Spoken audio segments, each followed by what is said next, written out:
आपने सुना और देखा होगा कि जैसे तालिबान के जो आतंकवादी संगठन है उनका जैसे आक्रमण शुरू हुआ, 80,000 के तकरीबन ये आतंकवादी की फौज थी और इसके बरखिलाफ अफगानिस्तान सरकार की 2.5 लाख के करीब पूरी सुसज्ज सेना थी।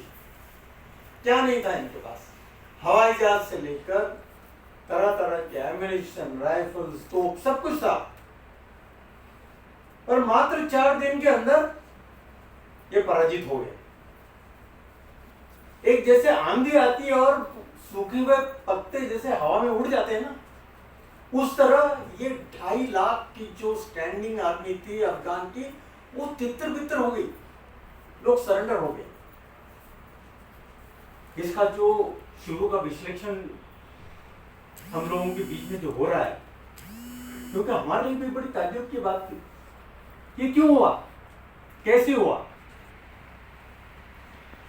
इसका एक पूरा अभ्यास होकर थी। इसकी फिर कहानी बाद में भी पता चलेगी क्यों हुआ करके। पर जो शुरू के जो कुछ विश्लेषण सामने आए हैं वो ये है कि अफगान जो राष्ट्र है, उसके जो नागरिक है, वो एकजुट नहीं थे। उनमें 16 जातियां हैं, उसमें पश्तून है, नॉर्दर्न अलायंस के कुछ है, कारजाई एक ट्राइब है। तो ये सब छोटे छोटे ट्राइब्स, इसमें तकरीबन 16 जनजातियों में ये इनकी जो अफगानिस्तान की जो जनता है वो बटी हुई है।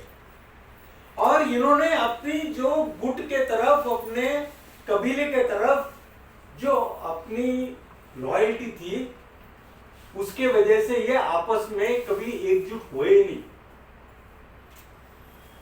यदि 8 या 4 जनजाति के लोग एक टुकड़ी में थे तो वो टुकड़ी कभी एकत्रित होकर, संगठित होकर शत्रु के खिलाफ लड़ी ही नहीं। वो यही देखता रहे कि मेरा जाति का भाई कहां है।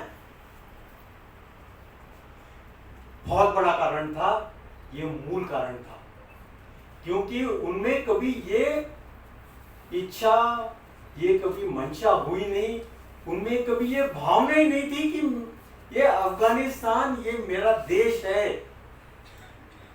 ये मेरी मातृभूमि है, इसके रक्षा के लिए मैंने खड़ा होना है।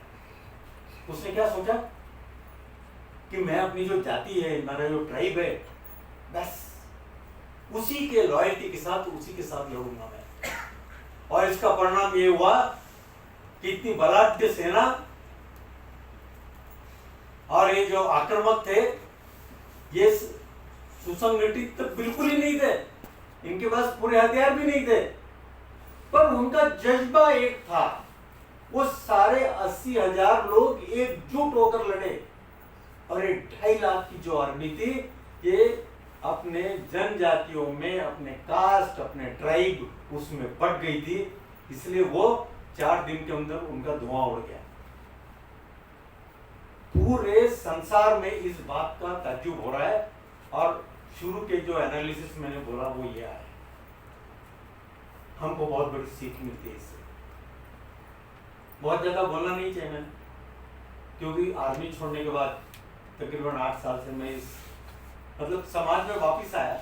वैसे तो यही इसी देश में था, पर ज्यादा घुल मिलकर समाज में मेरा विचरण हुआ, बातचीत हुई, लोगों से मिलता रहा काम की वजह से, तब मुझे ये बड़ा अफसोस होता था। सेना में कभी ये बात नहीं होती। सेना में जो सैनिक अपना खून बहाता है, वो जो खून है उसका रंग एक है, उसकी कदर एक है, और उस खून का जो जज्बा है वो इस राष्ट्र के प्रति अपनी वफादारी, अपनी देशभक्ति, मातृभूमि के लिए सब कुछ मरने का जो जज्बा है, उसके साथ वो सैनिक लड़ता है। वो ये नहीं देखता कि बगल वाला मेरे जात का है, मेरे ट्राइब का है, मेरे जनजाति का है, ये मेरी भाषा बोलता है नहीं बोलता, ये कुछ भी नहीं देखता। इसलिए आज पूरी दुनिया में हमारे इंडियन आर्म फोर्सेस, भारतीय सेना का एक नाम है, सबसे अव्वल दर्जे की एक जबरदस्त एक फाइटिंग मशीन करके इसका लोहा जाना जाता है। ये इसके वजह से होता है। तो आज सबसे पहले मैं आपको ये एक संदेश देना चाहता हूं कि हम एकजुट होकर जब अपने सेना के साथ, अपने देश के साथ खड़े रहेंगे, तो इस दुनिया में ऐसी कोई ताकत नहीं है कि जो हमें परास्त कभी भी कर सकेगी। मैं इसलिए आज ये बता रहा हूं क्योंकि पिछले 3-4 दिन से कई बार फोन आते हैं, कई बार मुझे बुलाया जाता है कि सर इसके ऊपर आप क्या कहना चाहते हो। ये संकट जो है अफगानिस्तान में पहुंचा, कल JNK के बारे में भी कुछ नेताओं ने अपने बयान दिए, तो एक थोड़ा सा कहीं घबराहट सी हो रही है।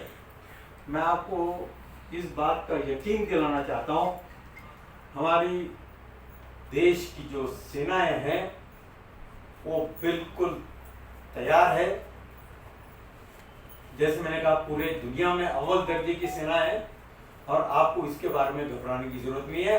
आपको केवल इस बात का ध्यान रखना है कि आप अपनी वफादारी इस देश के प्रति कितना रखते हो।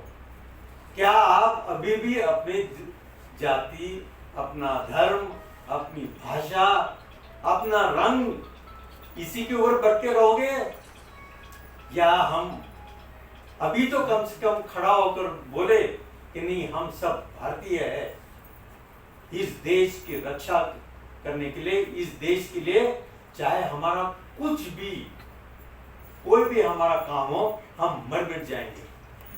ये संकल्पना जब तक हमारे में नहीं होगी तो इस देश के ऊपर खतरा मंडराता ही रहेगा। दूसरा, इनके साथ जो अफगान सेना के साथ इनका प्रशिक्षण पूरा हो गया था, पर ये एकजुट होकर कभी लड़े नहीं, ये तो बात है ही। पर